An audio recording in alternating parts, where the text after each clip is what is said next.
everyone, welcome to my channel. This is my first intro and we're going to be talking about how to be a fucking boss.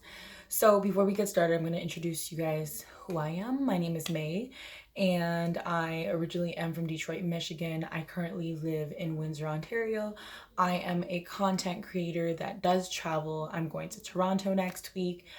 And my goal is to basically talk to you guys about everyday shit that we go through that nobody really talks about. And yeah, that's basically it. And hopefully you guys can resonate with me and learn from my fucking mistakes. I'll tell you guys what I've learned so far, and then you guys could probably see some of my fuck ups as I go along because this is in it. I'm gonna be in this for a minute. So just a quick thing that I've been through. Sorry. So I am a high school dropout. I used to I started off as a hookah bartender.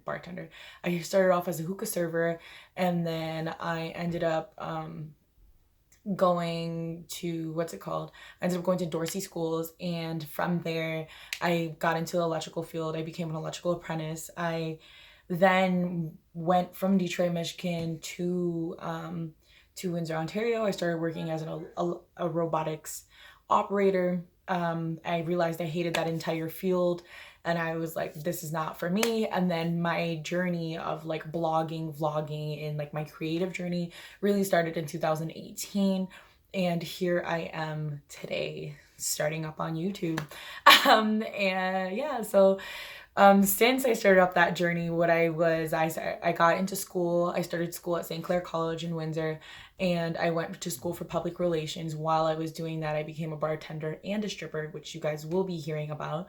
And I ended up sticking more so. I was still dancing when COVID hit, and then from there I started getting into my content creating, and that's where I am now. I started my own business. It's called Mayday Promotions.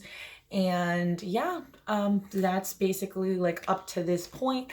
But I'm going to be talking about the details obviously later on. But to get to where I'm at, how to be a boss. Tip number 1 is to learn not to give a fuck and how to pick your battles, okay? Being a boss comes down to the fact that you literally have to own up to who the fuck you are. And you cannot be a boss without not knowing who you are. You know what I'm saying? You have to understand who you are as a person, and only then can things not affect you. Because if things affect you, then in reality you're kind of questioning a lot of the times we take things personally and then you question who you are as a person. But the truth is if you know who you are and you stand where you are, then you are grounded and strong in, again, who you are. Keep saying the same fucking thing, but that's literally my point, is just being confident in yourself and just not being moved by what other people say. And that is like what I would say would be my first step to being a boss, and is understanding who you are, being confident, and learning to just really not give a fuck. But like I said, you have to figure yourself out. That means you have to know what your characteristics are, the strengths, the weaknesses, what agitates you, what doesn't, what should you be working on, your goals. There's just so many things that come down to being a boss, and basically what makes you as a person. And so we will be talking about that in the next episode. Basically, how do you figure yourself out and how do you get closer to becoming a boss? Yep, so thank you for watching. I hope you guys enjoyed it. I will be seeing you soon.